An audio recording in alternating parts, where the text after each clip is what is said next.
Hello and welcome to the You've Got This Girl podcast, a space for celebrating all that we are as women, our struggles, our journeys, and our victories, sharing knowledge and inspiring stories of women accomplishing incredible things.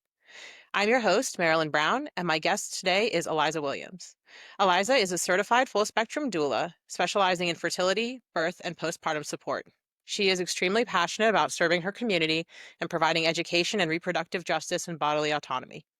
She decided to become a doula so that she could be a part of limiting the number of traumatic birth experiences and decreasing the rate of infant and birthing person mortality faced by people of color. She started the Delicate Doula, which carries the mission to serve birthing persons by providing physical, mental, and emotional support, as well as education and advocacy in order for parents to feel confident, prepared, and excited to embark on the journey of parenthood. Welcome. Thank you. Thank you so much for having me. Of course. So I wanted to start out by asking you, you mentioned that you held a corporate job before becoming a doula. Can you share a bit more about what inspired you to embark on that new career path?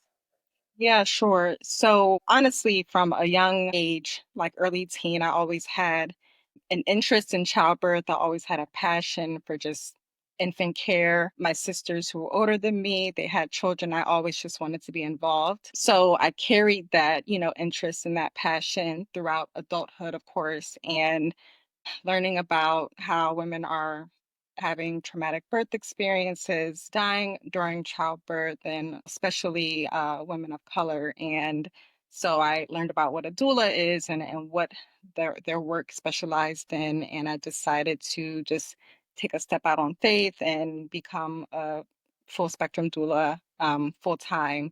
I also didn't really love the corporate work that I was doing. So I like to say that that was kind of my push to Mhm. really kind of embark on this journey.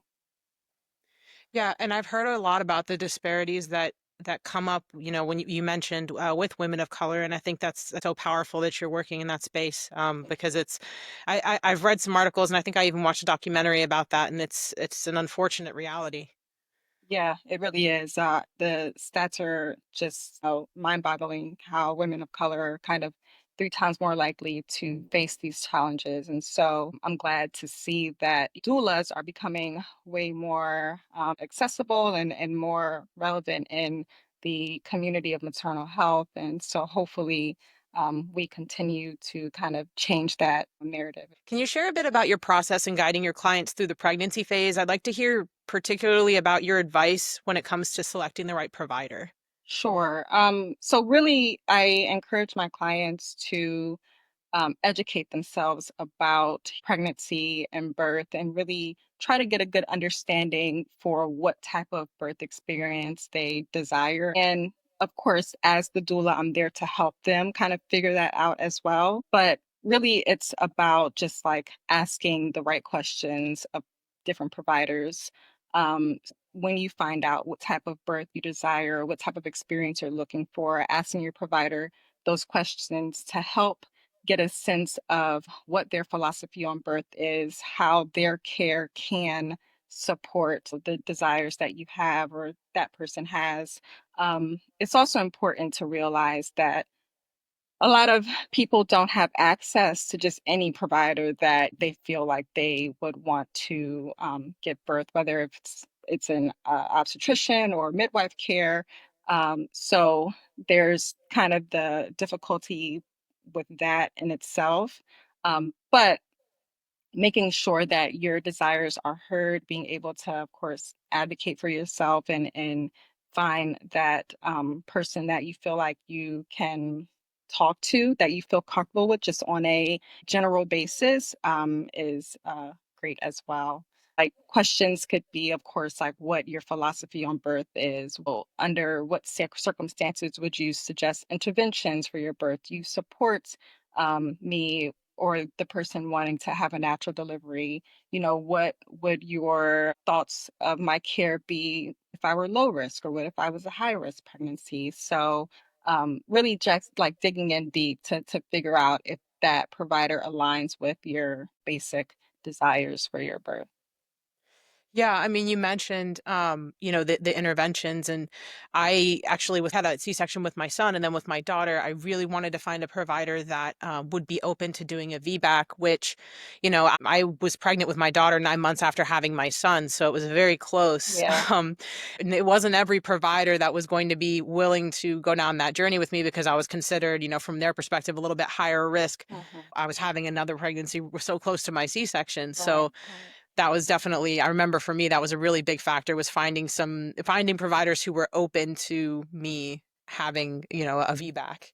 Yeah, and it's a big deal because a lot of providers don't support VBACs, and Mhm, so there are a lot of providers that don't support a lot of decisions, mhm, whether it's a big one is kind of like delivering a breech baby vaginally. That's a mhm. big deal as well. It's a tough situation to navigate, just finding a provider in its own, but also when you have these other situations surrounding your birth. And I feel like too, the other thing that gets kind of tricky is, even if there's a specific provider that you are absolutely in love with, like most of the time, it's a full practice, and you may end up like luckily getting the person that you wanted that's there on the day that you go into labor or for your birth. But then there's other doctors in the practice as well, so it's I feel like it's so interesting because you don't necessarily think about that. Like you look at reviews, you're like, oh, I want this provider, they're great, but it's like that person might not be on call from that practice while you go into labor. Yeah, that happens often. So it's another good question to ask, like when you're interviewing these providers, how about the general like philosophy of the practice as a whole? Do they share the same values as you? How do they differ? So yeah, that's a good point. Yeah. It was really interesting in my case with the providers that I was working with because it was all of the providers at that practice except for one were super supportive of me going for a VBAC. And for the listeners, for those who don't know what a VBAC is, it's vaginal birth after C-section. So I had had a C-section with my son, and I wanted to try to go for a natural delivery with my daughter. And there was one doctor in the practice who was not supportive of it. And like at my first appointment, with her. She started socializing a C-section with me, and I got like visibly upset. Like I was starting to tear up. I was just not ready for that conversation, and she wasn't really picking up on the fact that it was upsetting me. And I was kind of like, why do we need to have this conversation now? Like we're so far out. Let's see how things go. And she actually ended up being the doctor who was on call when I went into labor, and I was like, "Oh boy." Yeah. Um, but then, to her credit, my water had been broken for like maybe 10, 15 hours by the time she came on call. And initially she started talking to me about it. She saw I got upset. She left, and my husband and I were talking about it, and then she came back and she was like, "Oh, like let's see if we can put you in these positions to see if things will move along." And I think in her heart of hearts, she probably knew that it wasn't going to progress because I was at this point 15, 16 hours in, and I was only like a centimeter dilated. But like she gave me that extra time to come to the decision on my own. And I feel like that's a part that sometimes maybe gets ignored in like the medical field, is sometimes it's like if there's no risk, giving the patient that extra time to be able to come to grips with something and feel like they tried or they gave it their best to be able to proceed mentally in a way is super important. Yeah. A lot of times these providers, they get caught up in just their day to day, and they Mhm. have to kind of remember to take a step back and remember that they're dealing with individual people who have feelings. And sometimes you just have to do those things to help them just feel better and help them feel like they have that autonomy and that they made that decision that Mhm. they, feel good about. Yeah. Yeah. And that was one of the things that our doula, that we worked with, uh, stressed was like all of these decisions, all these interventions and things, asking like, what happens if we do nothing? What are the risks here? What are the rewards here? Like every decision that gets put forward, because to a certain extent, I feel like in a medical setting, they're trying to bring things to a resolution. Yeah. And, it's not necessarily taking into account, it might be a harder path, but if I want to go that harder path, if there's no risk associated with it, like that could That's be your okay. decision. Yeah. Yeah. That's your decision. Yeah. Absolutely. So one other thing, part of the birth experience I wanted to ask you about was one of the things that was so valuable with the doula that we worked with was she provided my husband Nick with information on how to support me during birth. Um, and can you share your perspective on empowering partners to support the birthing person during birth? Yeah, it's so important because partners share such a vital role. Of course, you are the number one support person to the birthing person. So you want to feel like you can support them because they are going to depend on you for that. I think it starts really with just the education, suggesting the partner participate in childbirth education courses, the infant care courses, the breastfeeding courses, all the courses so that they can feel confident that they have some education backing on what's going on with the body physically, psychologically during pregnancy and the birthing time. Um, and that gives them what they need in order to kind of grasp, okay, this is what's going on. They don't, they can't relate to it, but they can understand. Um, and then, with my clients, when we meet prenatally, we spend a good chunk of time kind of working on like comfort measures, things that feel good to the body, that will feel good to them, of course, during their birthing time, but also as they get later on in their pregnancy, like the counter pressure, just massage certain places. And during this time, I'm showing the partner things that they can do to help them feel like, okay, I can really help my partner during the birthing time and that they feel confident in supporting. It's also things to say, things not to say that can be helpful. And even the small things like being a water guy, being the water Mhm, girl, making sure that they are staying hydrated, making sure that they're going to the bathroom. And then also emphasizing that, listen, we are on a team. When you need a break, I'm going to step in. If I want to, take a little break, you'll step in and provide that hands-on or that emotional support. And then also, please be comfortable with asking me questions that you may have mhm, about what's going on. Lean on me if you need to. If you're feeling a little unsure about what's happening or confused about what's going mhm. on, lean on me because I also support the partners during the Yeah. birthing time. Yeah, that was one piece I definitely missed out on because my babies were born during COVID. My son was born in September 2020, so height of COVID, Yeah, and so we had a doula that helped prep me and my husband, but she was not actually able to be with us at the birth. We tried, but the hospital wouldn't allow it, and but at the same time, it still was so helpful because I felt like my husband knew. It was almost more of a special experience for him because he was more engaged. Like he was able to provide me support that he otherwise just wouldn't have known how. Like they don't instinctively know how to yeah, support, it's yeah, like they're not going through it, and the doctors and the nurses and everything, like they're focused on me, and so it would be very easy for him to kind of just get lost in the shuffle and be like off in the corner, not knowing what to do and yep, seeing me like in pain or struggling and not being able to help. It seemed like he felt super empowered to like ask questions on my behalf and sort of be like my frontline defense as far as like, you know, getting things, talking to the doctors about yeah, certain things when I was in pain and I wasn't really able to kind of communicate as much or advocate for myself. yeah, absolutely. I'm so glad that you had that experience. Even though your doula wasn't able to be there, your Mhm. husband felt confident because of that pre-work done to help support you. That's awesome. And advocate. I feel like it's such a transformative experience because there's so much strength involved, like on both ends, Yeah, like both for the supporting person and for the birthing person. yeah, It really is. I think it's just one of the most transformative experiences I've ever been through it for really is. sure. It absolutely is. So, you and I also discussed the importance of the postpartum period and postpartum care, and I know that that's part of the service that you provide. Yeah. I feel like, the experience is typically just medical checkups to make sure that you're physically fine, and then you're kind of left to your own devices. Can you share the importance of postpartum support, especially for new moms? Yeah, it's very important, right? You, after birth, have just gone through, like you said, one of the most transformative experiences that you probably will or have at that point have gone through in your life.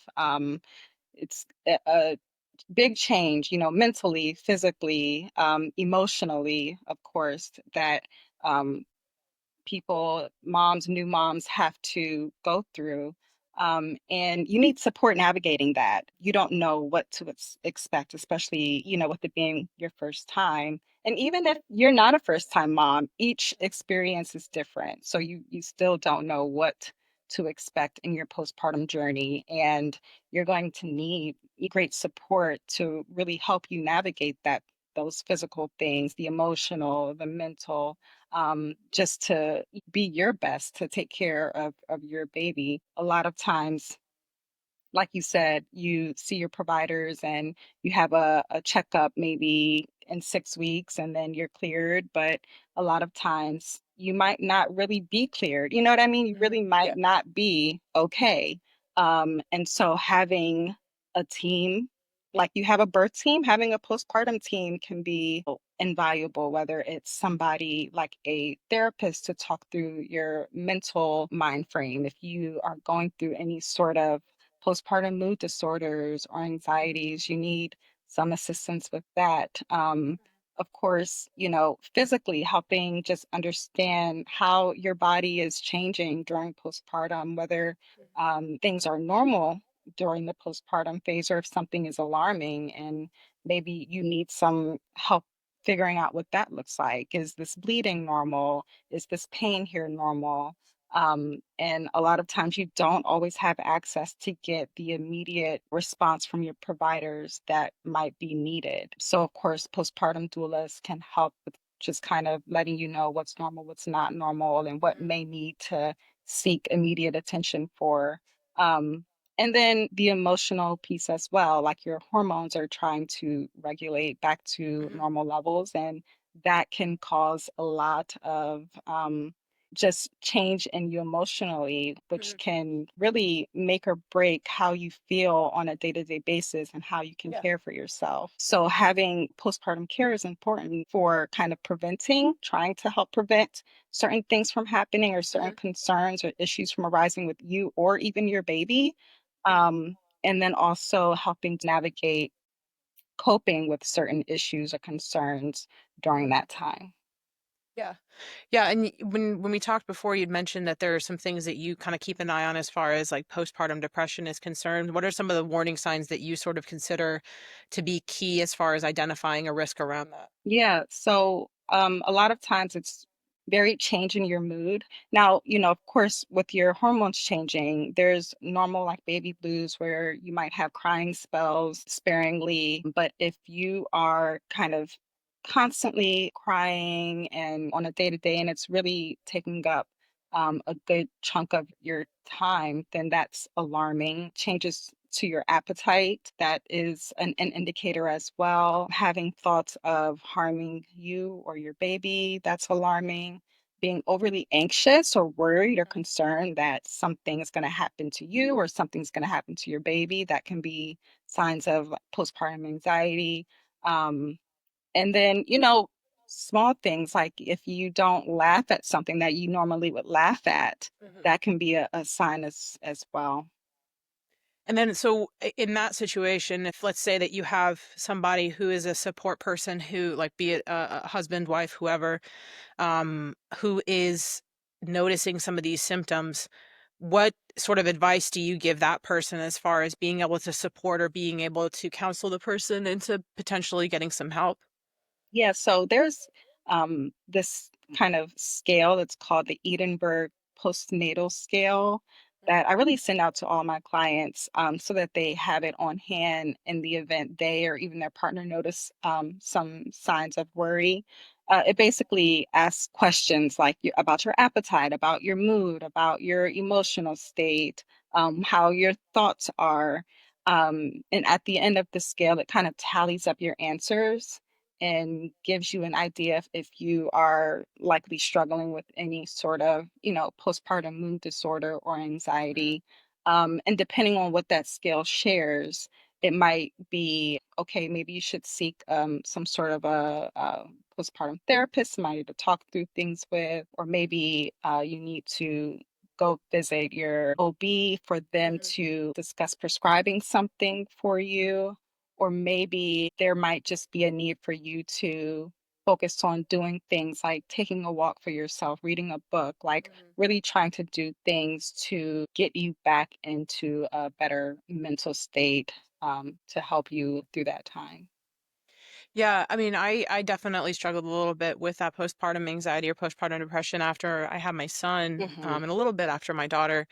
But you mentioned like going for a walk for yourself or something like that.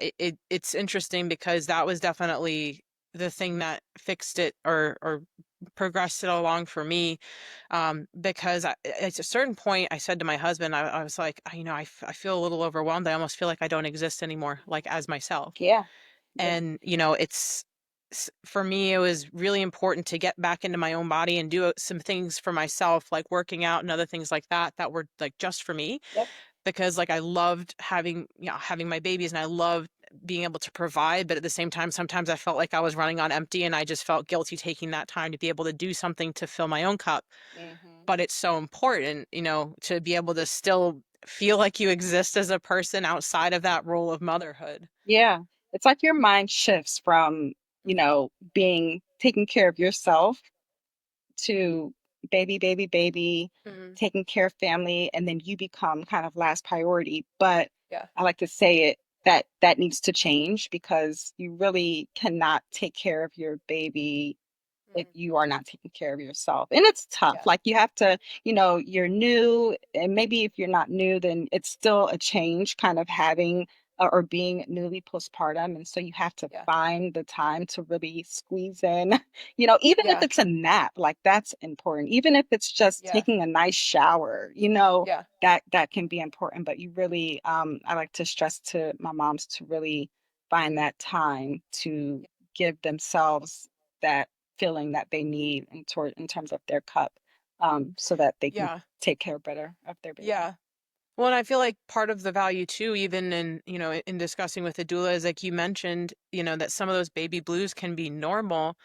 And it's like, I feel like there's this, almost like societal like pressure of like once you become a mom, once the baby's there, it's like happy, happy, happy, everything's great. And like the reality is that um alongside the joy that's there, there can also be some complex emotions. There can be a bit of a grieving process for like, whether it's your body as it was or like even your life as it was. And just, it's totally valid to have a little bit of a grieving process as you're coming into and adjusting to your new role in your new life. But it's almost it like at least the way that I felt about it was like when I had those baby blues, it was almost like I would then turn around and attack myself for it because I'm like, no, you're supposed to be happy, And it's like where it could have been something that was just normal. And it's like, you know what? It's just a wave. We ride the wave. Like, because I didn't know any better the first time around, it's like immediately I sort of turned on myself and I was like, what are you doing? Why are you sad? You shouldn't be sad. You have a baby. He's a healthy baby. What's wrong with you? Like, Yeah. and Me. so it almost like that baby blues moment that could have just been a moment and we let it pass sort of Mhm. turns into like I turn around and then I'm upset at myself for being upset. Yeah, we have to change that narrative because it's like we've been saying, a big shift in you. You're changed forever, and it's okay to be sad sometimes about that. It's okay Mhm. to have to, need that outlet of crying to kind of cope with that. I think it's also important to understand the importance of community, like join a mom support group if that's helpful, because that that community normalizes the experiences that those that are, in their postpartum journey face. And it can be Mhm. very eye-opening, very reassuring to just see like, oh, I'm not alone in this. Like, oh, I'm not crazy. Yeah, yeah, yeah. So yeah, yeah. And then if I can ask, I don't want to put you on the spot, but like, is there a particular experience that you've had so far as a doula that really stands out to you that was just kind of like a wow, like They're all, birth and postpartum, it never ceases to amaze me. Each birth that I support, every family that I support is different, of course, in their own way, and each has an amazing story to it as I look back. If I were to pull one, I would probably that's tough, but I would probably say my first home birth experience was amazing.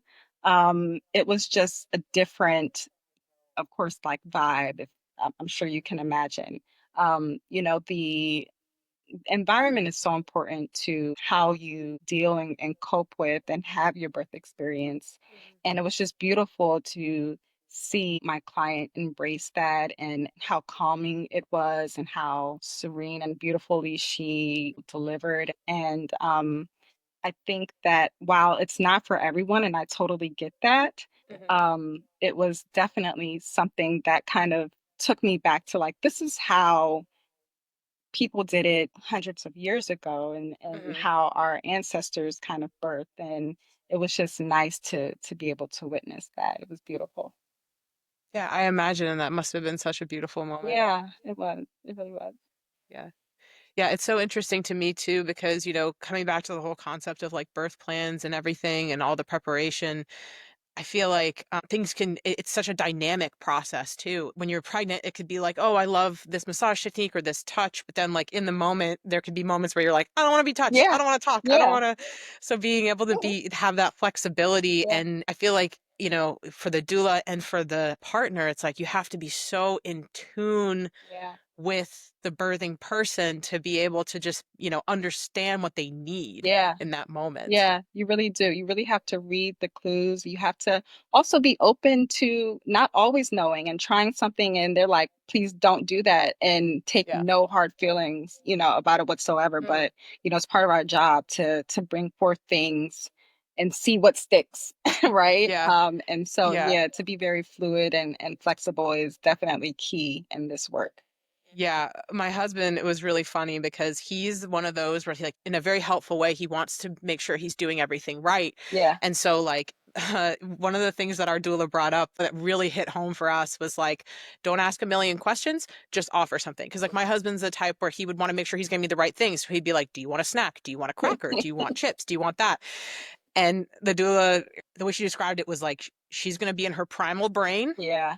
processing this, and if you asking her 10, 15 different questions is going to try to take her out of her primal brain where she needs to be. Yeah. And so she said just try to hand her water. If she doesn't want it, she won't take it. Try to hand her a snack. If she won't doesn't want it, she won't take it. And my husband was like, oh my gosh, that's so helpful because I Yeah. was going to ask her all the questions in the world because I just want to do it right. And it's just so that really stuck with me. It was so Yeah. funny. That's good. That's good.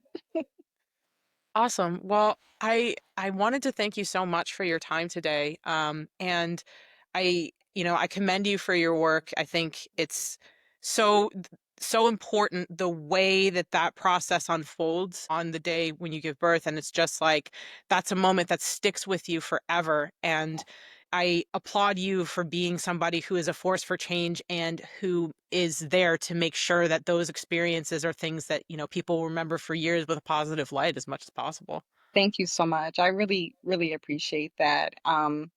And I thank you for having me and thank you for the great work that you're doing and the fact that you're spreading, you asked me to come here to talk about what I do and that you're going to share this information with your viewers.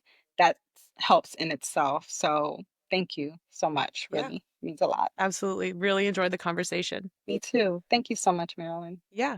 All right, everybody, tune in next week for another episode and have a great day. Bye. Thank you.